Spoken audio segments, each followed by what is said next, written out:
تخيل كده يا صاحبي تعيش حياتك وانت عارف انك الاقوى، مفيش حد يقدر يقف قدامك وكل معركه تاخدها بتنتهي بفوزك، لكن فجاه تلاقي نفسك في مدينه جديده كلها مقاتلين وكل واحد فيهم عنده هدف واحد وهو انه يكون نمبر 1. هنا مفيش قوانين، قانون القوه قوتك، ولو مش قد التحدي هتختفي من الساحه. او ده بالظبط اللي حصل مع بطلنا ساكورا. ولكن الاول عشان نعرف اللي حصل معاه ما تنسوش اللايك والاشتراك في القناه وفعلوا زر الجرس وصلوا على النبي عليه افضل الصلاه والسلام. ويلا بينا بتبدا حكايتنا بشاب مشتت وسط اصوات الناس اللي مش بتسكت جوه عقله، وكل انتقاد ليه ولشكله وتصرفاته وحتى القتالات اللي هو بيحبها. بيقوم من النوم بعد احلام مشتته وبيتمشى في المدينه، بس هو بيتمشى بيشوف واحد في السوق بيضايق بنت هو والشله بتاعته، وهي بتحاول تهرب منهم وتبعد عنها، ولولا انها كانت شايله اكياس كتير كانت مسكته ادت له علقه محترمه، لكن ايديها مشغوله. فبنشوف بطلنا اللي بيحصل ده وهو ماشي في المدينه وبيمسكوا يديله ضربه في وشه على طول بينيموا على الارض، وهو واصحابه اللي مقويينه. هو بيشده من هدومه وبيقول له احسن له يفتكر وشه كويس واسمه كويس، وهو بيزعله باسمه هو الساكورا، ما لقيتش غير الاسم ده يا كاتب،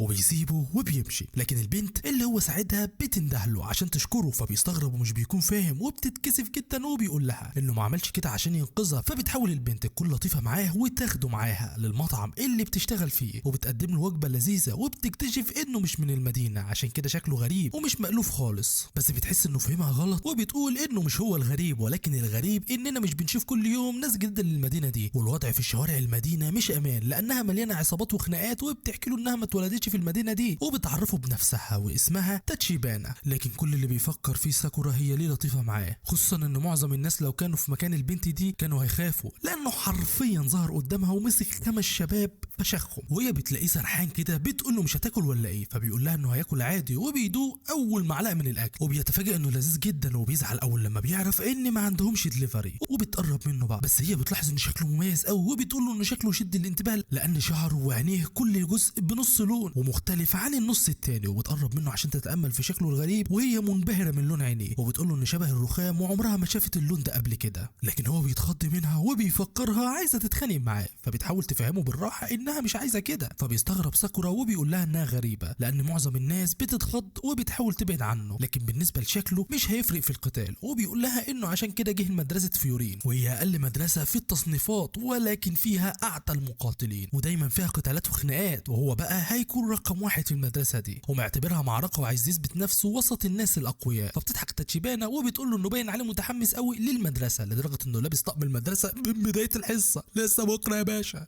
فبيتعصب من كلامها لانها بتحسسه انه عيل صغير، وبيقول لها انه لسه جاي للمدينه فما عندوش حاجه تانية يلبسها، وبتسيبه وبتشكر راجل عجوز بيجي المطعم دايما اسمه ياما، وبتطلع توصله للباب، لكن ساكورا بيطلع بكيس العجوز ياما نسي ياخده وبيديهوله وهو ماشي، فبياخد العجوز الكيس منه وبيشكره بشويه حلويات، لكن ساكورا بيفضل مستغرب. فبتيجي تاتشيبانا اللي عنده بتقول له ان دي كانت هديه منه عشان يعبر له عن شكره، بس ساكورا بيكون متعصب جدا من الطريقه اللي بيعاملوا بيها. فبتقول له كويس انه اختار فورين، لكن مهما حاول يعمل مستحيل يبقى رقم 1، ومحدش في فيورين هيديله وقت او فرصه يبقى الرقم 1 زي ما هو عاوز. فبيقوم من على الترابيزه يزعق لها وبيقول لها انها بتتكلم كانها ما شافتش قوته، فبتقول له بكل هدوء ان ده مش كفايه عشان يوصل لقمه فيورين حتى لو كان مقاتل كويس، لكن هو وحيد ودي نقطه ضعفه الحقيقيه. فبيتصدم من كلامها وبيحاول يفهمها انه مش محتاج مساعده، وبيطلع من المطعم، ولكن هو بيعدي من جنبها بتقول له انا ما اقصدش انك ضعيف او لوحدك بالمعنى الجسدي، وبتقول له لما تروح تقابل طلاب فيورين هتفهم قصدي. وبيطلع ساكورا يمشي في الشوارع وسط الناس اللي بتدمر في المدينه زي ما هم متعودين، لكن بيتفاجئ بواحد بيوقفه وبيلاقي نفس الراجل اللي ضربه اول ما بيوصل للمره دي، بس المره دي مع شله كبيره، وبيتريق على شكله وبيتنمر عليه هو واصحابه. لكن ساكورا بيحس ان ده عادي لان طول عمره الناس بتتعامل معاه بالشكل ده، طول حياته الناس بتبعده وبترفضه، بس هو دلوقتي عايز يحس بقيمه نفسه لما يوصل للقمه، وبيفتكر كلام تاتشيبانا انه مش هيقدر يوصل لقمه فيورين عشان وحيد، وقدامه الولد ده اللي بيقول بدات الحرب بينهم وبين فيورين ومفيش فريق في المدينه دي اقوى منهم. فبيتعصب ساكورا وبيديله ضربه في وشه وبيبدا يواجههم وبينزل فيهم ضرب عشان يثبت لنفسه انه مش محتاج حد، وبيلم المدينه عليه. وبتكون تاتشيبانا طالعه من المطعم على صوت الدوشه، فبيمسكها واحد من فريقهم وبيهدد ساكورا بيها على انها رهينه، فبيجي ساكورا يديله ضربه في وشه وتطيره، وبيقف قدامها يحميها وبيقول لها ان كان بيضربه بس مش قصده يحميها، هو ده وقته يا ولدي. بيشوف سكينه على الارض وبيفهم انهم مش سالكين، وبيضرب الولد اللي بيحاول ياخدها وبيلزقه في الحيط، وبيقول لهم كمان انه يقدر يقرا تفكيرهم وبيفهم كل تحركاتهم، لكن بيحس ان دلوقتي الوضع مش كويس طول ما هو بيحمي تاتشيبانا. فجاه بيلاقي واحد اخد السكينه وضربه بيها في رجله، وهو مشغول بقتال الباقيين. واحد تاني جاي في وشه بيضربه بعصايه وخلاص مش هيعرف يصده لانه مضطر يحمي تاتشيبانا، لكن فجاه بيلاقي واحد واقف له لما اخد باله انه من طلاب سنه اولى من فورين، وبيلف يخبط الولد بعصايته يوقع له صف اسنانه، وبيجي معاه زمايله من نفس المدرسه وبيقفوا مع بعض ضد العصابه. فبيتصدم ساكورا ومش بيكون فاهم ايه اللي بيحصل، وبيلاقيهم بيهددوا شله المتنمرين دول وباقي طلاب المدرسه بيدعموه. وكل ده وساكورا متنح مش فاهم هم ليه طلبه فيورين بيساعدوه. والعصابه نفسها بتتوتر لما بنشوف هياراغي هو اللي بيدافع عن ساكورا، لكن مش بيفرق معاهم وبيجروا عليهم عشان يضربوهم، لكن طلبه فيورين بينزلوا فيهم ضرب بشكل مرعب. وساكورا لسه مصدوم بيتفرج على اللي بيحصل لحد ما بيلاقي واحد جاي يضربه، لكن قبل ما يصده بيجي هياراغي يدافع عنه وبيقول له لو كان مصاب يرجع وراهم، لكن ساكورا بيتعصب جدا عشان فكره بيقول عليه ضعيف. طلبه فيورين بيكملوا قتالهم زي ما هم، وبيقول له هياراغي انه مش هيعرف يفضل يحميهم وهو لسه في نفس حاله الصدمه، وبيتصدم اكتر من الناس اللي طالعه من شبابيك تشجعهم، فمش بيفهم ايه اللي بيحصل والناس ليه عماله تشجعهم. فبتقول له تاتشيبانا ان حال المدينه كان كده كلها عصابات لحد من سنتين لما كل ده اتغير، واللي غيره كانوا طلبه فيورين، هم اللي حطوا اللوحه على بوابه المدينه وكانت في الاول عليها اسم مدرسه فورين، لكن المدينه غيروا الاسم بعدها وخلوه ويند بريكر. بعدين بيتجمع الناس تشجعهم وتحتفل بيهم، وساكورا بيحاول يستوعب كل ده وتاتشيبانا بتحاول تفهمه وبتقول له انهم صحيح اقل ناس لكن لسه بيحاربوا المدينه كلها، والمدينه بتحبهم وبتشجعهم وكمان محتاجاهم. فبيتصدم ساكورا انهم طلعوا زي الابطال ومحدش خايف منهم ولا بيبعد عنهم ومقبولين وسط الناس ومحدش بيعاملهم انهم منبوذين. وفجاه بيلاقي واحد من السكان جاي يقول له وانت كمان يا ابني جامد جدا، وبيشجعه بيقول له ان عارف انهم طعنوه في رجله وبيوطي عليها علشان يعالجه، لكن ساكورا بيتوتر بيزعله بيقول له يوقف اللي بيعمله، فبيتخض الراجل والكل وبيقف ساكورا متوتر مش عارف يعمل ايه. فبتنزل تاتشيبانا تمسك رجله المصابه وبتقول ان الناس في المدينه دي محتاجينهم، فبيتعصب وبيقول لها انه مش محتاج حد. فبتساله هو ليه رجع للعجوز حاجته اللي نساها في المطعم واللي ساعدها هي شخصيا، وبتحاول تقنعه انه لسه ما فقدش الامل من الناس حتى لو في عقله الباطل، عشان كده هي قررت تواجهه وبتطلب منه هو كمان يرفع وشه ويواجههم، لكن هو بيفضل مستغرب كل ده. وفجاه بيطلع يجري وهو بيزعق وبينط في الهواء ويخبط المتنمر في وشه وبيتريق على تصرفاتهم وفكره حمايه المدينه. بس دلوقتي هو شايف كل حاجه جامده ومنبهر بيها، فبيتفاجئ الكل لان ما حدش كان متوقع رد فعل زي دي. هو متعصب بس بتفرح تاتشيبانا بحالته. تاني يوم بيرجع لمطعم تاتشيبانا بالعجوزه ساتو اللي شايلها على ظهره وبتزعق له وبتقول له ينزلها من على ظهره.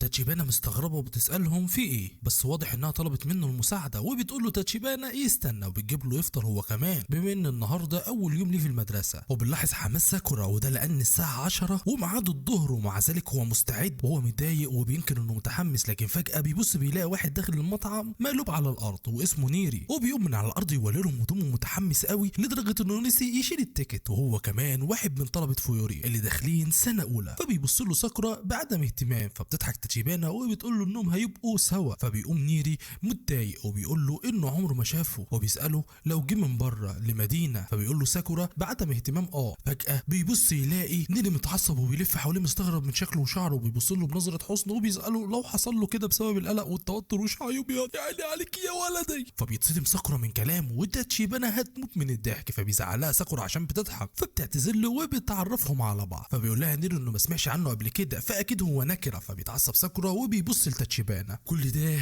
ونيري سرحان مع نفسه وبيقول لهم انه فيورين مش زي اي مدرسه والناس فيها بتحمي المدينه وبيدافعوا عن الضعفاء وبيقاتلوا الناس الخبيثه، فازاي واحد نكره زي ساكورا يبقى عايز ينضم للمدرسه. ساكورا بقى بياكل ومش مديله اي اهتمام، بيقول له عايز يبقى احسن واحد وعارف ان الابطال دول جامدين، فلو قدر يبقى احسن واحد في مكان زي ده هيبقى احساس مرضي بالنسبه له. فبيقف نيري مصدوم من كلامه انه شعره مش هيبيض بس ده هيبقى اصلع بقى، فبتموت تاتشيبانا من الضحك ورا ساكورا، وساكورا مش عارف يعمل ايه. لكن فجاه نيري بيصوت وبيقول لهم انه اتاخر عن المدرسه، بيستاذن تاتشيبانا انه يمشي. فبتضحك تاتشيبانا وبتبص لساكورا وبتقول له انه اتعرف على واحد من زمايله، فبيتعصب ساكورا وبيقول لها انه مجنون وشكله ما يديش بطل نهائي. فبتحاول تاتشيبانا تفهمه ما يحكمش على حد من شكله. بتصب له كوبايه القهوه وبتساله لو يعرف لون كوبايه القهوه الفواكه، فبيقول لها لونها بني زي اي قهوه، فبتقول له انه لونها احمر. وبعد كده بتتحمص وبتبقى قهوه الفواكه وفي انواع لونها ابيض. قبل ما تتحمص ففي النهايه في حاجات الواحد ما بيكونش عارف حقيقتها لانه بيبص لها من ناحيه واحده، فبيفكر في كلامها وهو بيبص في كوبايه القهوه، وبعدين بيسالها لو كان الولد ده فعلا محارب كويس. وبيطلع بعدها يتمشى في المدينه وفي طريقه للمدرسه وبيفكر في كلامها وبيقول لنفسه انه برضه ما كانش غلطان. وفجاه بيلاقي واحد صاحب مخبز معدي في وشه وبيعرض عليه مخبوزات ذات عشان من فيورين وامبارح ساعدهم في الخناقه. فبيتصدم ساكورا وبيقول لهم انه مش جعان وبيمشي على طول، لكن الراجل بيصمم وبيديله كيس ياكله لما يجوع. بيعدي على السوبر ماركت بيلاقي الناس بتشكره برضه، كل واحد بيديله هديه عشان اللي عمله في الخناقه. فبيرجع يفتكر كلام تاتشيبانا وبيجن جنونه وبيرمي كل حاجه وهو متعصب. وفجاه بيلاقي بنت جايه تجري عليه عشان هو من فيورين وبتطلب منه المساعده. في الوقت ده بيكون نيري هو السبب في المشكله دي، وده لانه قرر يدافع عن بنت من شله شباب بيضايقوها، وبيحاول يهاجم واحد منهم لكن هو ضعيف جدا قدامه، والراجل بيذله وبيتريق عليه وسايبه يحاول يضربه، وهو عامل زي العيل الصغير قدامه ما بيقدرش حتى يتحرك من مكانه. نيري بقى مصمم يثبت ان الاشرار لازم يتحاسبوا وبيحاول يدافع عن الحق كل ده، والراجل المتنمر بيضحك وبيتريق عليه، هو واصحابه بيتنمروا عليه. بيزهق منه وبيمسكه من هدومه وبيكون خلاص نيري خلاص مستسلم مستني الضربه تنزل على دماغه، لكن ساكورا بيدخل في اللحظه دي بيديله في وشه قبل ما يضرب نيري. فبيتفاجئ الكل بما فيهم نيري شخصيا، بيساله باستغراب هو انقذه ليه، وشله المتنمرين كلهم بيتريقوا عليه ان صاحبه جاي ينقذه. فبيقول لهم بكل هدوء انه مش جاي ينقذ حد اساسا، لكن هو ما بيحبش يشوف ناس مالهمش لازمه عامله نفسها اقوياء وجامدين. الله عليك يا ساكورا، اي نعم اسمك مش لذيذ عليا بس انت جامد. فبيتعصب الزعيم بتاعهم من كلامه وبيجي يضربه، لكن ساكورا بيفضل واقف في مكانه وبيبص لهم بنظره حاده جدا، وبعدين بيهزمه هو واصحابه بكل سهوله. وبيبص لنيري فبيتكسف من نفسه وبيقول انه عارف انه عار، وعارف كمان انه عيب على فيورين يكون واحد منهم، وبيحكي له انه كان دايما بيتعرض للتنمر بالشكل ده، والمتنمرين كانوا بيمسكوه يضربوه من غير ما يعمل اي حاجه. لكن المره الوحيده اللي واحد ساعده فيها كان واحد من فيورين، ووقتها انبهر بيه وكان عايز يبقى زيه، وعشان كده قرر انه ينضم لمدرسة فيورين. فبيقول له ساكورا انه صحيح ما بيعرفش يقاتل بس بلاش يعيط لان ده هيظهره اضعف، وبيقول له انه مش شايفه مثير للشفقة قوي. فبيصدم نيري من كلامه وبيبص بيلاقي البنت اللي ساعدها كانت راحت طلبت له المساعدة، جاية تطمن وبتشكره على مساعدتها وبتشكر ساكورا هو كمان، لكن طبعا بيتكسف منها وبيمشي على طول. لكن نيري بيناديله وبيقوم يطلع ورقة وقلم يكتب مواصفات نيري من ضمن الاسامي للشخصيات اللي بيحبها. فبيتعصب ساكورا على العبط بتاعه، ونيري عمال يركز فيه ويكتب كل حاجة عنه، وبيقول له انه بيحب يجمع معلومات عن الناس الجامدين. بيفضل ماسك في ساكورا وبيلزق له، بيصمم يوصله المدرسه معاه ويقنعه بانه عارف المدينه كلها وكل الناس كمان. فبيستغرب ساكورا من اسلوبه وبيلاقيه بيشده من دراعه ياخده معاه حتى قبل ما يرد عليه، وبيقول له انه قرر انه هيساعده عشان يوصل للقمه، وبياخده يوصله المدرسه وبيفضل لازق فيه. لكن بيلاقي ساكورا قاعد ياكل وهو بيتحايل عليه عشان يمشوا وما يتاخروش، وبيفضل يزن عليه وهو بياكل لحد ما اخيرا بيروحوا سوا وبيوصلوا للمدرسه. بيكون نيري متحمس جدا ووراه ساكورا ماشي وراه بيتامل المكان وبيفتكر الخناقه اللي حصلت وشاف فيها طلبه فيورين، بيكون متحمس انه هيلاقي فيها ناس شبهه.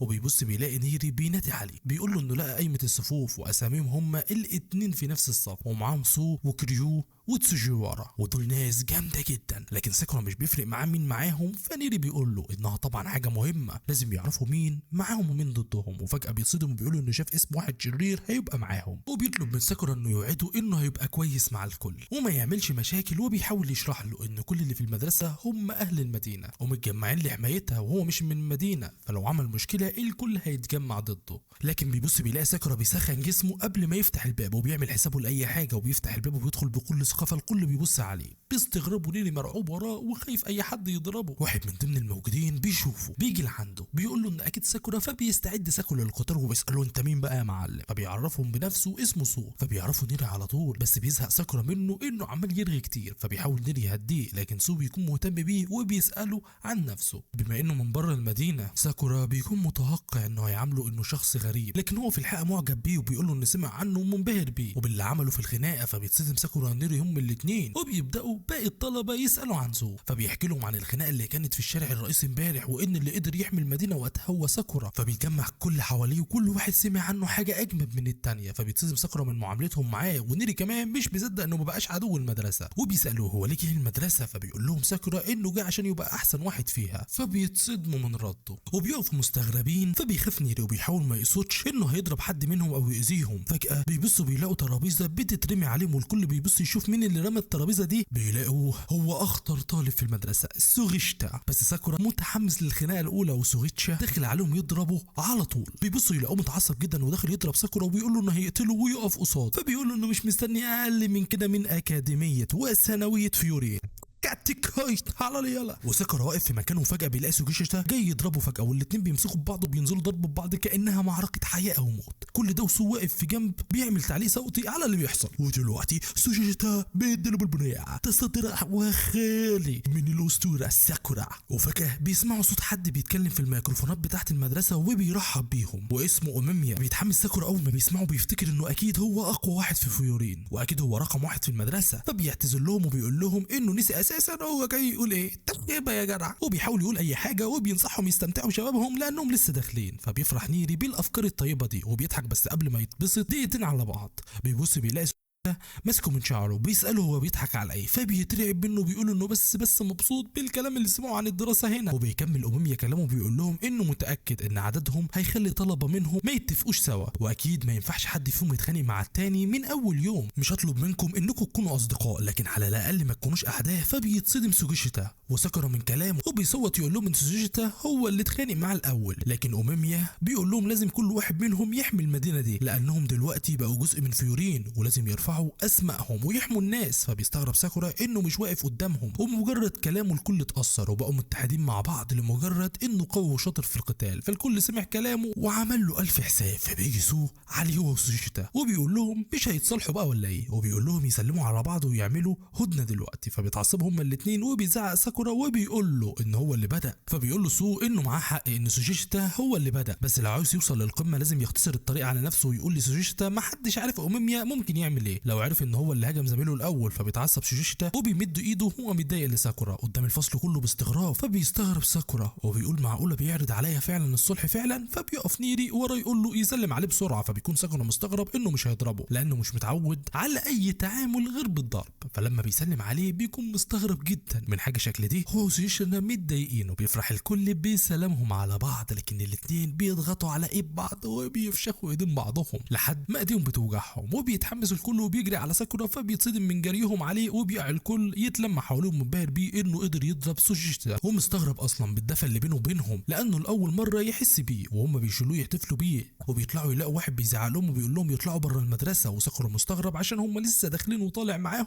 يشوف في ايه. فبيلاقوا قدامهم طالب من الصف الثاني اسمه تاكيشي بيزعق لهم عشان هم ومعاه واحد تاني من الصف الثالث وهو هيغري، وده متعصب اكتر منه. لكن ساكورا بياخد باله ان شافه قبل كده في الخناقه الكبيره اللي دخلها اول ما دخل المدينه لما ساعد تاتشيبانا. فبيقول لنيري انه شاف امبارح لما كان بيساعد تاتشيبانا، ومجرد ما بيتكلموا عنه بيسمعوا من بعيد وبياخد باله من ساكورا تحديدا. فبيبصوا يلاقوه جاي جري عليهم وبيمسك ساكورا من وشه يقفل له بقه قبل ما يقول اي حاجه. فبيزعله يا راغي وبينزل فيه ضرب، والكل مستغرب حتى ساكورا نفسه مش فاهم هو عايز منه ايه. فبيزعله يا راغي بصوت واطي انه ما ينفعش يقول لاي حد ان تاتشيبانا كانت هناك. وساكورا مش فاهم هو بيتكلم عن مين، والكل بيبص له من بعيد باستغراب مش عارفين بيتكلموا في ايه برضه. وبعدين بيطلب يا راغي من ساكورا ما يقولش لحد على اللي حصل امبارح، وبيهدده لو عمل غير كده، وبيطلع حبايه بياخدها. فبيستغرب ساكورا من كلامه وبيرجع لنيري وزمايله فبيسالوه عن اللي حصل، لكن هو بيقول لهم ان مفيش حاجه وان هي راغي مجنون، وبيقول لهم على دواء المعده اللي بياخده. فبيسجل نيري كل ده عنده لانه شايفها حاجه مهمه على عكس ساكورا اللي بيستغرب انه بيسجل كل حاجه كده. فبيبدا نيري يفهمه السبب وبيقول له انه واحد من الملوك الاربعه في فيورين والرئيس هو واحد بس وده أوميميا، وهو رقم واحد واقوى شخص في فيورين، وتحته 4 معروفين انهم من الملوك الاربعه وهي راغي واحد منهم، وكل واحد منهم يعتبر قائد لوحده من الصفوف. وتقسيماتهم الاربعه بتبدا من المجموعه الاولى وهي فريق تأمون، وبعدها جيوكوكي، وبيبدا هيراغي يطلب بينهم يتقسموا ل5 مجموعات وبياخد مجموعه معاه. فبيتعصب ساكورا وبيسال هم رايحين فين، فبيبص له هيراغي وبيقول لهم انهم هيطلعوا في دوريه للمدينه. فبيتعصب ساكورا من الموضوع ده، وخصوصا انه رايح كمان مع سوجيشيتا اللي مش طايقه، وبياخدهم هيراغي مع الاثنين وبيقول لهم ان دي اوامر أوميميا طلب منه يخلي عينه عليه. وبيبداوا مساعده الناس في المدينه لحد ما بيوصلوا لمنطقه المطاعم وعليها شعار كلب غريب. فبيقول ساكورا شكله وحش، فبيتخض نيري وبيسكتوا قبل ما يسمعوا حد لانهم جايين من منطقه فيورين ومنطقه شيشتورين، فما ينفعش يعملوا مشاكل عند سكه القطر. فبيعجبوا ساكورا الموضوع وبيكون عايز يقرب، لكن فجاه بيبصوا بيلاقي ولد بيجري ناحيتهم وبيتصدم هيراغي لما بيشوفه لابس زي مدرسه الاعدادي، وبيشوفوا جماعه بيجروا وراه من الناحيه الثانيه بعد سكه القطر ولابسين جواكت شيشتورين. فبيتصدم ياراغي وبيقول لهم انه مش هيقدر يعدي النفق، وبيبصوا بيلاقي الكعب اللي هو بيجري وراه بتوع شيشتورين. لكن فجاه بيقرر ساكورا وسوجيتا ياخدوا خطوه وبيقفوا قدام شيشتورين وبيقولوا له ان الولد ده واحد منهم، وبيمسكوا واحد منهم يضربوه. لكن جماعه شيشتورين بيتريقوا عليه، كمان بيتخضوا لما بيشوفوا الشخص ده، بيتجمدوا في مكانهم. بيدخل عليهم بيسال عن اللي حصل، فبيتعصب ياراغي اول ما بيشوفه لان اللي وصل ده يبقى جوتوجامي وهو رقم 2 في مدرسه شيشتورين. وبيستغرب لما بيشوف طلبه فيورين واقفين الناحيه الثانيه، وبيبص يلاقي واحد من زمايله مرمي على الارض. وبيتدخل ياراغي وبيروح يقول له ان واحد من زمايله كانوا بيجروا ورا واحد من فيورين، والولد بيتخانق معاهم عشان ضربوه. فبيضربوا جوتوجامي فجاه ضربه قويه جدا، كل بيكون مصدوم، وساكورا واقف متنح مش فاهم حاجه، وبيمسكه وبينزل فيه ضرب من غير ما يبطل. فبيتدخل ياراغي وبيقول له وقف ضرب بما انه زميله. فبيستغرب جوتوجامي وبيقول له ان الخسران ضعيف ومفيش حد خسران يستحق انه يكون ليه مكان في شيشتورين، لحد ما بيتكلم ساكورا وبيتريق عليه وعلى تفكيره بعد ما كان فاكره قوي. وجوتوجامي مستغرب من كلامه اصلا، وزمايله وراه مرعوبين من رد فعله، بس جوتوجامي بيتريق على ساكورا وشكله اصلا وبيقول له انه هيفضل فاكره وهيهزمه بس في الوقت المناسب.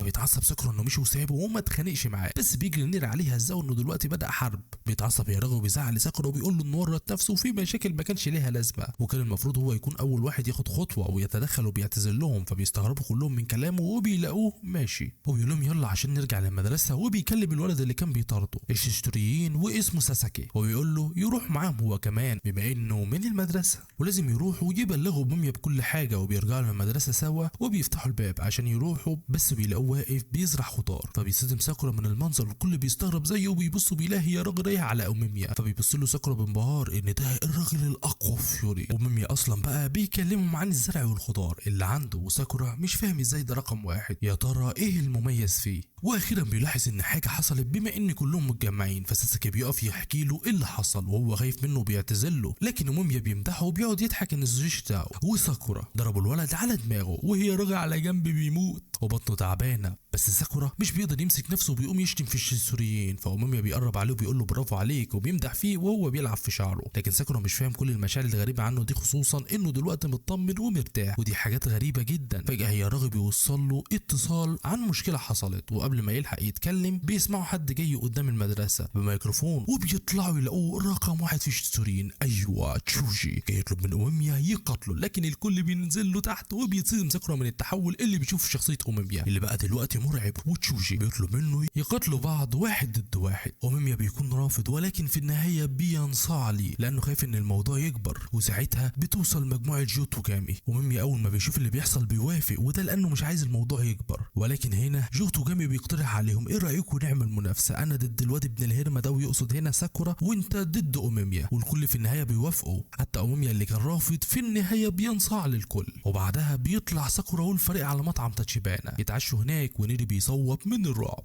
واوميميا بيوصل مع ياراغي، واول ما بيشوف تاتشيبانا بيمدح في جمالها وتسريحتها، فبيتريقوا على الموضوع شويه لحد ما بيقول لهم انها تعتبر اخته الصغيره. فبيفهم ساكورا السبب اللي خلى ياراغي يمنعه يجيب سيرتها في خطر، ان اوميميا مهتم بيها عشان اتربوا سوا من صغرهم. واوميميا بيقعد يكلمهم عن الشيشتوريين وازاي كانوا غير كده لحد ما اتغيروا بسبب تشوجي، وبيتكلموا سوا شويه وبعد كده بيخرجوا. لكن قبل ما بيمشوا ساساكو بيشكرهم على انقاذه ومساعدته، وساكورا مكسوف منه، بس تاتشيبانا بتعلمه ازاي يرد عليه كويس. بعدين بيمشي يفكر في كل حاجه، وبيروح مع باقي الفريق اللي جمعت شيشتوريين. بيروحوا معاهم للمكان اللي هيتنافسوا ضد بعض فيه، ونيري معاهم بيقول لهم انتوا بتعملوا ايه هنا اصلا. وبيروحوا معاهم للمكان اللي هيتنافسوا فيه، وكلهم مستغربين نيري بيعمل ايه، انت مش قاتل اصلا. بس هو بيكون عايز يفضل معاهم عشان عايز يتعلم منهم وكمان يشجعهم. وبيكملوا مع تشوجي وجماعته لحد ما بيوصلوا للمسرح اللي هيتنافسوا فيه، وكل جماعه الشيشتوريين متجمعين مستنيين يشوفوا اللي هيحصل. وبيطلع واحد من المتنافسين اسمه اريما خصم سوزيشيتا، يطلب من تشوجي يبقى هو اول منافس عشان مش عاجبه نظرات سوزيشيتا ناحيته. فبيطلع سوزيشيتا عشان يواجهه، بس هو طالع ساكورا بيندهله وبيقول له ان لسه بينهم حساب ما خلصش، فلو هيخسر قدام شويه الفشل دول يبقى ما يستاهلش يكون خصمه. فنيري بيدور في الدفتر بتاعه عن اريما وبيقول لهم معلومات عنه، زي انه مثلا كسر كام ضلع الواحد قبل كده بضربه واحده. بس سو بيقول له ما يقلقش لان سوزيشيتا ما يفرقش عنه كتير، واوميميا كمان واثق فيه. لكن اريما بينادي لاوميميا، فبيبص سوزيشيتا عليه، واريما بيستغل الفرصه وبيضربه في وشه عشان يتشتت، بس شوشتا بيمسكه من وشه يخبطه في الارض عشان يتعلم يحترم اوميميا بعد كده. واريما بياخد الضربه ينام في الارض والكل مصدوم وبيساله عن سوشيتا ازاي عمل كده ومين هو اصلا، لكن الصدمه ان تشوجي بيشجعه وبيمدح فيه مع انه ضده اساسا وبيتحمس وبيبقى عايز يقتله هو كمان لما شافه قوي، بس توجامي بيوقفه وبيخليه يفضل في مكانه. وسوشيتا بينزل عن الساحه يرجع للفريق واوميميا بيشجعه على فوزه. بعد كده توجامي بيقوم يخليهم يشيلوا اريما من الساحه يرموه، فساكورا بيشتمهم مع تعاملهم مع صديقهم بالطريقه دي، وسو كمان بيهزقهم. فبيتعصب واحد منهم وبيمسك سو من هدومه، لكن تشوجي بيزعله عشان هو مش خصمه، وبعدين بيرجع يسالهم مين عليه الدور. ودلوقتي بيكون دور سو ضد كانوما اللي باين عليه الرعب وبيعض في صوابعه من الخوف. فبيقوم سو يقول لساكورا انه كان مفكره عيل عبيط، ولكن طلع انه عنده عزيمه قويه فمش هيخيب امله. وساكورا طبعا كالعاده بيفكرها انا وبيقول له شكلك كده عايز تاخد علقه، بس بيطلع للساحه والكل بيكون عنده فضول ناحيته لانه دايما معروف انه هادو مؤدب، بس بيصدمهم باستفزازه الكانوما، واول ما بيهاجموا بيتحرك بسرعه رهيبه وبيتفادى من غير ما يحس وبيتفادى كل هجماته. وكانوما مش عارف يعمل حاجه وبيحاول يهاجمه، لكن سو بيقلبه على الارض، لكن هو في الحقيقه بيعذب خصمه وبيهينه وبيوضح فرق المهاره بينهم. كل ده وكانوما بيحاول يهاجمه وعمال يفشل مرارا وتكرارا وعمال يحس بالاهانه اكتر لحد ما بيتحمس قوي والجرأه بتاخده يهاجمه وبيجري يهجم عليه، لكن بيص بيلاقي جزمه سو في وشه وبيقول له عشان تكبر وتبقى راجل لازم توسع مخك شويه، ما يبقاش خلقك ضيق كده يا عم كانوما، لان خوفه كله انه يبقى الشخص اللي كان متعود يتنمر عليه مش اكتر، وبيكون لسه هيضربه اخر ضربه وبيحقق له مخاوفه. لكن توجامي بيتدخل بيقول لهم كفايه كده، ولما بيحاول كانوما يعترض ويكمل بيقول له كفايه تبوس في صورتنا وينزل لهم اكتر من كده، وما بقاش خلاص غير واحد منهم، فبيسيبه صوب وبيقول له انه كده هيكبر لما يستوعب الموقف اللي هو فيه دلوقتي. الكل طبعا بيتكلم عن سو من فضولهم ناحيته. اول ما بينزل نيري بيستلمه يساله عن اسلوبه في القتال لانه انبهر بيه، لكن سو بيقول له ان الاستاذ هو اللي علمه الاسلوب ده وان هو مزج بين اكتر من اسلوب قتال. وهي راغب بيستغرب انه انفعل، فبيقول له سو انه في الحقيقه مش بيعمل كده كتير، بس اتاثر بساكورا شويه وما فيش ثانيتين وساكورا بيتعصب كالعاده والنيني ماسكه بيحاول يسيطر عليه لحد ما بيلاقوا الشيشتوريين ساحبين اريما يرموه في جنب، وبيقوم يزحف لعند كانوما اللي قاعد بائس بعد ما اتهزم هو كمان، وبيقول له ان دي نهايتهم خلاص كل ده، وتشيشي متحمس للمنافسه الجايه. فبيقوم ساكورا على اساس انه دوره دلوقتي، لكن ساكو بيقوم يقف ويشاور على هياراغي، فبيعتذر هياراغي من ساكورا انه هيكون قبله، بس ساكورا بيتضايق طبعا وبيفكروا شاكك في انه مش هيفوز، لكن هياراغي بيقول له انه واثق فيه طبعا بس لازم يخلص المساله دي دلوقتي. وكلهم مستغربين عشان باين عليه هو وساكو عارفين بعض وبينهم مشكله. وجو توجامي كمان بيلاحظ نفس الحاجه وبيساله لو يعرف هياراغي، لكن ساكو مش بيرد عليه وبيطلع يقف ضد هياراغي اللي بيقول له انت كبرت وطولك زاد من اخر مره شفتك، ومتفاجئ انه انضم للشيشتوريين واختار الطريق ده في حياته. وبيبدا هياراغي يتحرك لكن بيتفاجئ بسرعه ساكو وحركاته الخفيفه والمرنه، وبيقول له انه هيفوز النهارده لانه اتغير عن زمان كتير، وبيتضايق انه لسه بيستخف بيه، بس في الحقيقه ان زمان كان هياراغي هو اللي بيدرب ساكو وبيعلمه اساسا، فهل سيتفوق التلميذ على معلمه؟ بس دلوقتي بيتفكر انه بقى اسرع منه ونجح يسيبه ويوقعه في الارض، وبيتريق عليه انه كده بقى مع شويه عيال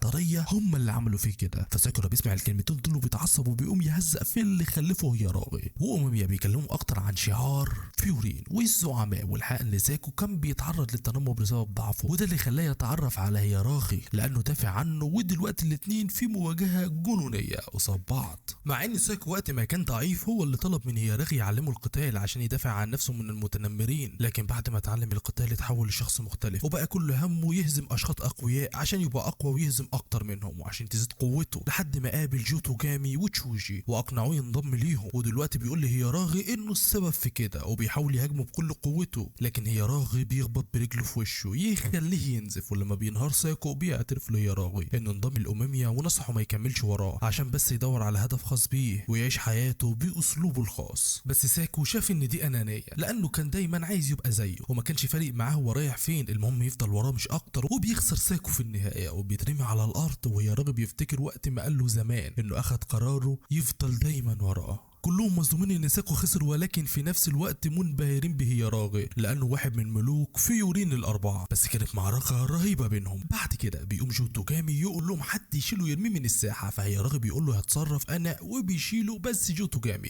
بيروح له يقول له يستنى المعركه فرديه. بعد كده هياراغي بيرجع للفريق وبيستغرب ان اوميميا ما سالوش عن حاجه وبيقول له مش هتسال، لكن اوميميا بيقول له وقت ما يحب يتكلم معاه يتكلم. كل ده وجو توجامي سرحان في الماضي اول مره قابل فيها تشوجي، لحد ما بيجي يقولوا له يلا نكمل المنافسه. دلوقتي دورو ضد ساكورا اللي بيطلع على الساحه على طول يستناه، بس قبل ما بيبدا اوميميا بيقول له ان المنافسه هي محادثه بين طرفين لكن بلغه مختلفه، عشان كده بيطلب منه يعمل محادثه طويله مع جوتوجامي، وكلهم بيشجعوه واثقين فيه، لكن هو متحمس عشان هيواجه جوتوجامي. لكن جوتوجامي بيبدا بالهجوم وبيمسك ساكورا يحاول يضربه، وساكورا بيصده بسرعه، بيرجع يهاجمه بسرعه كبيره وحركات مميزه، وساكورا بيتفادى الاثنين وبيلفوا حوالين بعض، والجمهور كله متحمس جدا من المعركه الخطيره اللي بادئه بينهم، وبيتفرجوا بكل تركيز. واول ما بيفكروا انه خلاص ساكورا هيضربه في رجله هيوقعه في الارض، بيسند جوتوجامي على ايده وبيطيره في الهواء، وبيقلب ساكورا على الارض هو وبيحاول يدوس عليه، وساكورا عمال يتحرك في الارض، وبعدين بيمسك راسه ويلزقها في الارض وبيخليه ينزف، وجمهور جيش تورين طبعا بيشجعوا مبسوطين بيه، فبيرفع ساكورا من على الارض وبيتريق عليه وبيقلل منه لحد ما بيتعصب ساكورا وبيحاول يضربه، وبينط تاني على الساحه. هو متعصب جدا من كلامه وبيهاجمه وبيضربه وبيقول له انه مش هيخسر قصاده، والاتنين بيرجعوا يواجهوه بكل قوه، وساكورا مصمم يثبت له انه غلطان في التقليل منه، وبيهاجمه بقوه رهيبه وبيقدر يسيبه اكتر من مره، والكل فاكر المنافسه خلاص انتهت، لحد ما ساكورا بيبدا يرفع جسمه من على الارض برجل جوتوجامي على راسه، وبيزعله وبيقول له يغيروا اسمه لنادي المتنمرين وخلاص لانه مش بيستقوا غير على الضعفاء. فجاه جوتوجامي بيقول له يستنى، بيرجع لاريما وكانوما وبيسالهم عن اللي حصل وايه اللي جاب فيورين لمنطقتهم اصلا، فبيترعبوا وبيعترفوا انهم شافوا ولد في اعداد فقالوا يتسلوا عليه، فبيمسكهم الاثنين يضربهم وياخد منهم شعار شيشتورين، وبعدين بيرجع للساحه يكمل منافسته مع ساكورا. الله عليك يا هو بيفكر اول مره قابل تشوجي بعد ما هزم مجموعه كامله من الشيشتوريين، ولما تشوجي شاف قوته اقترح عليه ينضم ليهم، بعدها بقوا يقضوا كل وقتهم مع بعض، وتشوجي كان عنده رغبه في الاخلاص والقوه عشان يكسب الحريه، وده اللي خلاهم هما الاثنين يدمروا اماكن كامله عشان بس يثبتوا قوتهم ويكسبوا حريتهم، لحد ما في يوم لقاه قاعد لوحده واتكلم معاه واتفاجئ انه بقى القائد لكن زهقان ومش حاسس حتى بالحريه، وده طبعا تشوجي. وقتها جه واحد من فريقهم يشتكي من واحد ضرب، لكن تشوجي بدل ما يساعده بيضربه شخصيا عشان اتهزم وهرب، وجه هنا جري عشان يساعدهم، ومن وقتها وكل حاجه اتغيرت، وجوتوجامي قرر يفضل جنبه ويدعمه عشان يشوفه مبسوط. لكن دلوقتي بيواجه ساكورا وهو مشتت ومش بيحاول يسيبه لحد ما ساكورا بيقف وبيساله هو ليه بيعمل كل ده، وهو شخصيا بيقف يسال نفسه نفس السؤال، وبيقول ان ده مكان للقويه وما فيهوش مكان للقمامه، وبيفكر مع نفسه في كل حاجه لحد النهارده، وعرف ان كل اللي بيحصل ده غلطتهم هم عشان بداوا المشكله، لكن خلاص ما بقاش في مجال غير انهم يكملوا. هو قرر يكمل في الطريق ده وهو عارف انه غلط من بدري، وساكورا متعصب عشان فاكره مش واخده جد ومستقل بيه، وبيتعصب اكتر وبيبدا يهاجمه بطريقه عنيفه، فبيتشتت جوتوجامي وبيرجع يفتكر تشوجي وقت ما قال له لا تكمل لا تمشي، وهو في النهايه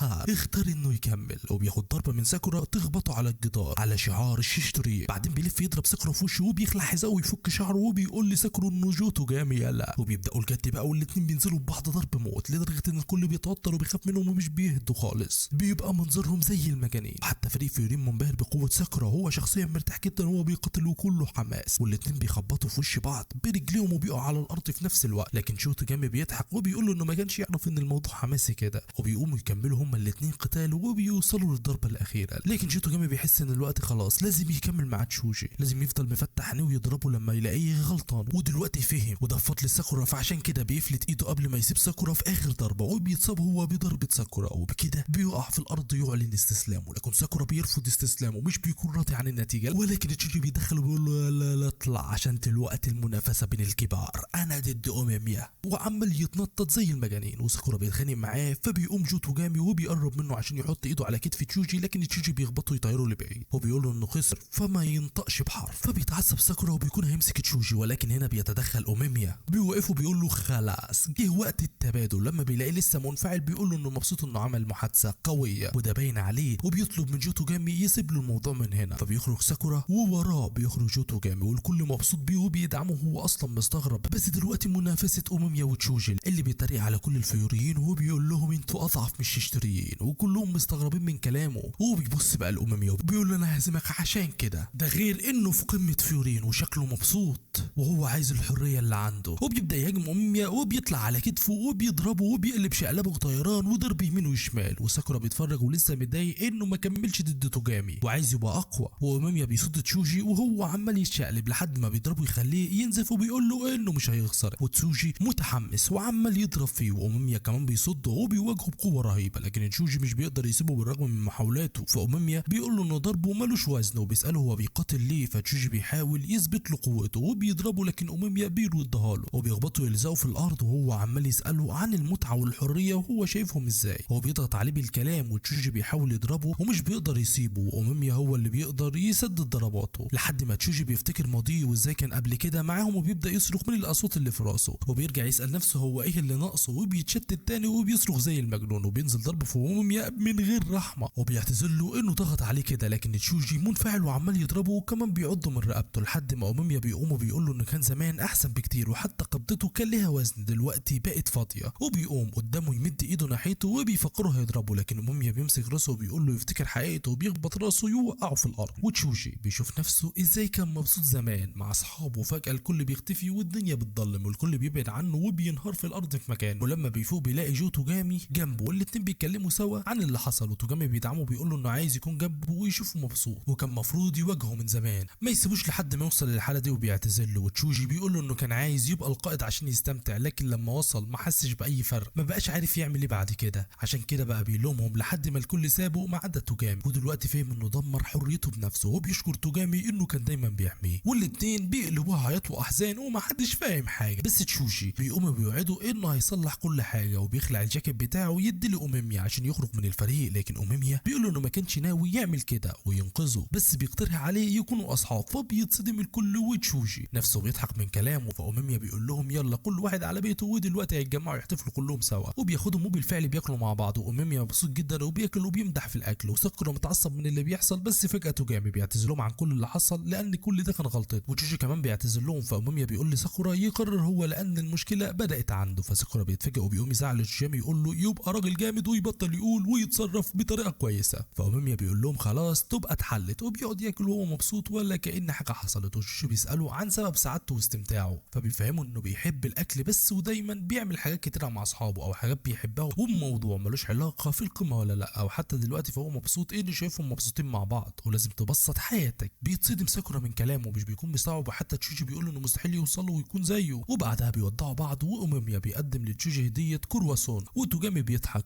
وساكورا بيتكسف وبيلف وشه وبيمشي، حكايه الواد اللي مكسف في 54 ساعه ده، وبيفضل تشوجي واقف مع توجامي وبيقول له انه اللي عمله مش حاجه تتصلح باعتذار، لكن هو محتاجهم، فبياخد منه الكرواسين يفتحه عشان ياكله انه، وبيقول له انه هيعوق، وبيفضل تشوجي واقف مع جو توجامي وبيقول له ان اللي عمله مش حاجه تتصلح باعتذار، لكن هو محتاجهم معاه، فبياخد منه الكرواسون وبيفتح له عشانه، وبيقول له انه هيعوضوا عن اللي حصل، وبيقسم الكرواسين بينهم وبياكلوا هما الاتنين مع بعض، وتشوجي بيضحك وهو مبسوط، لكن جو توجامي بيتاثر وبيعيط، وهم واقفين. بعد كده بيرجع ابطال فيورين وساساكي بيجري عليهم بيعتذر لهم وبيشكرهم انهم وقفوا معاه صندوق، فاوميميا بيطمنوا وبيروحوا كلهم لمطعم تاتشيبان، فبيتضايق ساكورا لما بيشوفها لانه بيفتكر كلامها وانه وحيد وبيكون عايز يمشي، لكن اوميميا بيصمم يفضل عشان يحتفل باول حوار ومحادثه يعملها في قتال، ومحدش فاهم حاجه غير هما صديق، لحد ما بيطلب منه يتكلم معاه وبيساله عن تجربته، وبيقول له ان اللكمات لغه قويه بين المقاتلين، وساكورا مش فاهم حاجه وبيتخانق معاه، لكن اوميميا بيقول له ان شايفه انه هزم شخص طيب، وانه شخص طيب هو كمان ومبسوط انه جاي للمدينه، لحد ما بيتعصب ساكورا وبيساله ازاي قابل بكل ده، لانه عاوز يوصل للقمه ويهزم الكل ومش قادر يقبل حد عشان كده، وحاسس انه مش هيقدر يوصل للقمه فعلا، لكن نيري بيفكره لما ساعده وقتها وهو كان مبسوط باللي عمله، واوميميا بيفهمه ازاي يتقبل غيره ويقبل منهم كمان المساعده، وساكورا مش قادر يفهم لحد ما تشوجيشتا بيقوم يمسك الترابيزه عايز يخبطها على راس ساكورا، ما تسيبنا يا عم في حالنا. تاني يوم بيخرج المدرسه بيفكر في كلام اوميميا وبيلاقي نيري وصوته طالع له من تحت الارض، فبيخلع منهم وبيدخل الفصل يلاقي الكل مهتم بيه ومتحمسين يكلموه وعايزين يعرفوا حكايته، فبيدبس نير وسوق معاهم، لكن بيجي واحد اسمه تسوغي بيتمرن كل يوم يسال ساكورا عن ميزته، لانه موعود بفكره ان كل شخص عنده ميزه لكن محدش مهتم بيه والكل بيهرب منه، فبيدبس ساكورا ونيري وسو يخرجوا مع المطعم مع بعض، وتسوغي بيطلب من ساكورا قتال فبيوافق على طول طبعا، لكن فجاه بيلاقوا كيرو اللي معاهم في الفصل خارج مع بنت في نفس المطعم، وساكورا بيكون عنده فضول ناحيته وعايز يعرف هو مين، فتسوغي بيقول لكيرو على طول ان ساكورا عايز يتعرف عليه، لكن كيرو بيضايق منه وبيوقف تسوغي باحراج، وبياخد بعض هو والبنت وبيخرجوا بتوقفوا شله متنمرين، وده لان الشخص اللي ضربه جاب كل اصحابه عشان ينتقم. تسوغي ماسك في كيرو اصلا بيمدح فيه والمتنمرين متعصبين لحد ما ساكورا بيضرب واحد فيهم بيناموا على الارض بيتعصبوا طبعا، بتبدا الحرب بينهم وعددهم كبير قصاد جميع جماعه فيورين وواحد منهم بيضرب تسوغي، لكن هو بيقوم تاني بيضربوا وبيبداوا المواجهه كلهم قصاد بعض. وسو واقف مع نيرو والبنت بيحميهم من اي ضرر. كيرو عينيه عليهم فبيجي واحد هيضربه، لكن ساكورا بيطيروا بعيد لحد ما بيخلصوا عليهم كلهم وبيسيبوهم مرميين في الارض. وتسوغي مبسوطين قوي باللي عملوه وبيردد شعار فيورين، والبنت بتشكرهم عشان ساعدوها وبتمشي وتسيبهم. بعد كده كيرو بياخد موبايل ساكورا يسجل رقمه عشان يدخله الجروب الفصل، وكلهم بيسجلوه في الجروب، وهو ذات نفسه مش عارف هو ايه الجروب ده وبيصرخ فيهم هو ايه الجروب ده يا ولاد الارمه. وحتى تاتشيبانا بتسجل رقمه. وتاني يوم بقى في المدرسه بيعرف ان هم بيسجلوه عشان يختاروا قائد الفصل. وسو بيرفع دراعه والكل بيفكره هيرشح نفسه، ولكنه بيرشح ساكورا. فساكورا بيتصدم شخصيا وبيتفاجئ بالفصل كله موافق، ومع انه مستغرب انتوا ازاي متقبلينه وهو غريب عليكم، فبيفكر ان اكيد اوميميا كان قائد الفصل ووصل للقمه كده، بس برضه بيكون متردد لحد ما كاجي بيزعل لهم جامد ويقول لهم ما يخلصوا. وبنعرف ساعتها ان كاجي هو قائد الصف الثاني مش انوموتو، وخلاص بيقرروا ان ساكورا هو القائد، والباقيين بيدعموه وبيطمنوه انهم معاه، وحتى باقي الفصل كله بيشجعه. وبيقرروا يعملوا جروب للفصل يتواصلوا عليه اسهل. وانوموتو بيقول لساكورا انهم هيخرجوا في جوله، وبياخد معاه سونيري ومعاهم جماعه الصف الثاني، وبتوقفهم عجوزه تقول لهم ان قطتها ضايعه، فبيطلب كاجي منهم يلاقوها، ومش بيعمل حاجه. فساكورا مش بيفهم ازاي هو قائد ومش بيعمل حاجه، وبيتوتر جدا لما بيلاقي القطه نطت على راسه، فبيطلع يجري وراها هو وانوموتو، وبيفضل ساكورا وراها في كل حته لحد ما بتنط في البحر. فكاجي بيظهر فجاه ينط وراها وبيجيبها وبيرجعها للعجوزه. فبيروح ساكورا يسال كاجي عن هدفه، وبيتصدم انه مش فارق معاه اي حاجه، لكن هم اللي طلبوا منه يبقى قائد زيه، لكن هو معاه انوموتو وكوسوما وبيعتمد عليهم لانهم شطار في حاجات هو مش بيقدر يعملها. وفجاه بيجي نير لساكورا بالاكل وبيتكلم معاهم عن الاعتماد على بعض وهو مكسوف، لكن هم بيدعموه وبيشجعوه. وتاني يوم بيصحى ساكورا يروح لمطعم تاتشيبانا، مش شايف قدامه وعينيه تحت اسقاب من قله النوم، وتاتشيبانا بتتكلم معاه وبتحاول تساعده، لكن هو مشتت ومتوتر، فبتنصحه ازاي يتواصل مع الناس ويناديهم باسمائهم ويبص لعيونهم وهو بيتكلم، فبيتكسف وبيتعصب وبيمشي اصلا. وبيروح على المدرسه على طول يقعد مع اصحابه، وكلهم بيقولوا له انه قائد الفصل ولازم يحفظ كل اساميهم، وبيشاوروا له على واحد اسمه انزاي، بس هو بيطلع فجاه ويسيب الفصل. فبيستغرب ساكورا لما بيجي لهم استدعاء لاوميميا، وبيخرجوا يلاقوا الكل متجمعين وجايبين كل الصفوف تتعرف على بعض. والمفاجاه ان نيري عارف كل الاسامي الطلبه، وسو بيقترح يكون هو المفوض بينهم. ومش بس اللي بيجتمع هم قادة فيورين، لا وحتى الملوك الاربعه كلهم موجودين، ونيري بيعرف ساكورا عليهم واحد واحد. واوميميا بقى بيتكلم بمنتهى الهدوء والمنطقيه، بيتكلم بصوت من الجواب يا صديقي، وبيقول لهم اهلا بكم يا اصدقاء، احنا النهارده هنا عشان زرع الخضار، عشان نعمل حفله شواء. وبيقول لهم انا واثق فيكم كلكم لاني مش هقدر اخلي بالي من المدرسه والمدينه لوحدي، واثق انكم هتكونوا قدوه وقاده. ومجموعه منهم اصلا بيكونوا عارفين ساكورا من اول خناقه يوم ما جه للمدينه، وموميا بيسلم عليهم هم كمان، وبيقول لهم ان كلهم اخواته الكبار او الصغيرين مش هتفرق يعني.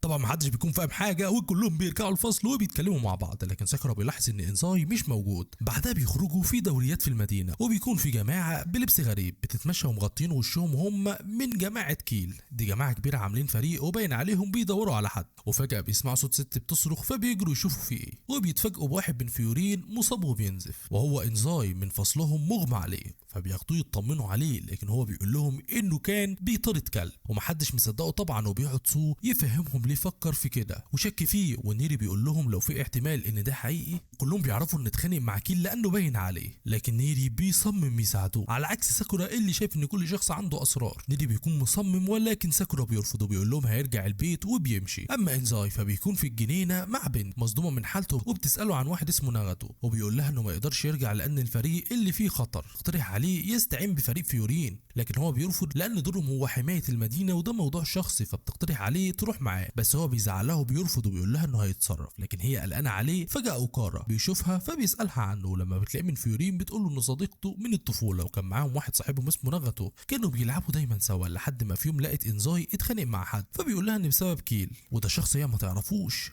وما قدرش يسيبه وراح وراه، واتصدم انه ناغاتو صاحبهم. فقرروا انه ينقذوا ويطلعوا من كيل اللي انضم ليهم، لكن لحد دلوقتي مش عارف اي حاجه. ساكورا بيستغرب انه ما طلبش المساعده من اي حد، وبيتصدم انها بتعيط عشان شايفه نفسها ضعيفه ومش قادره تعمل اي حاجه. فساكورا بيقول لها انه اقوى منها وهيعرف يتصرف في الموضوع وبيطمنها، فبتضحك وبتقول له انه شخص طيب وبتشكره، وكالعاده يا صديقي بطل ده بيتكسف. وتاني يوم بيروح للفصل يلاقي انزاي بيقول لزمايله انه متخانق مع دوب وهو اللي عمل فيه كده، وبيتفاجئوا ان واحد من فصل جنبهم اسمه توتشيميتو جاي لانزاي برساله، فبيتريق وبيساله لو كانت رساله حب، لكن هو بيقول له ان واحد مغطي وشه جابها له، فوشه بيقلب وبيتصدم اكتر لما بيشوف اللي جواها، لكن ساكورا بيفضل وراه وبياخد منه الرساله، وبيتصدم لما بيلاقي صوره صاحبه نغته مضروب ومصورينه يغزو، فبيطلب منه ساكورا يشرح له ويحكي له انه شاف واحد بيسرق واتصدم انه نغته بلبس جماعه كيل، وبعدها شافهم بيتنمروا عليه وبيضربوه، ففهم انه غصب عنه وحاول يضربهم وياخدوا منهم، لكن هو رفض وضربه على ايده ورجع لكيل وخد عصايه وقرر يضربه بنفسه، فهرب منه، ووقتها هم لقوه، لكن هو شايف انه اكيد مجبور يكون معاهم لانه كان بيعيط ودي اصلا مش شخصيته، فهو عايز ينقذه ومصمم يطلعه من المكان ده، فبيقول له ساكورا خلاص يلا بينا، وانزاي مصمم ان ده موضوع شخصي، لكن ساكورا بيقول ان دي مشكله تخصه هو كمان، لانه وعد البنت اللي طلبت منه المساعده يرجع نغته، والفصل كله بيكون واقف على السلم لما بيفهموا الموضوع وبيقرروا يساندوه وبيقفوا في ظهره ويرجعوا له صاحبه كلهم، وبيفهموا انزاي انهم مش بيحموا المدينه، لكن كمان لو صاحبهم في مشكله فاكيد هيساعدوه، وسو نازل على السلم واخد معاه سوشيشتا وانوموتو، والصف التاني بيتصدم ان الصف الاول كله نازل من المدرسه وطالع، لكن هم بيكملوا طريقهم عشان يروحوا للكيل ينقذوا نغته ويرجعوه. وبس كده يا صديقي، لو وصلت معانا للدقيقه دي فاقدر اكد لك ان الانمي اللي ظاهر لك دلوقتي اكيد هيعجبك، لاننا بنختار بعنايه وبس. سبحان الله وبحمده، سبحان الله العظيم. سلام.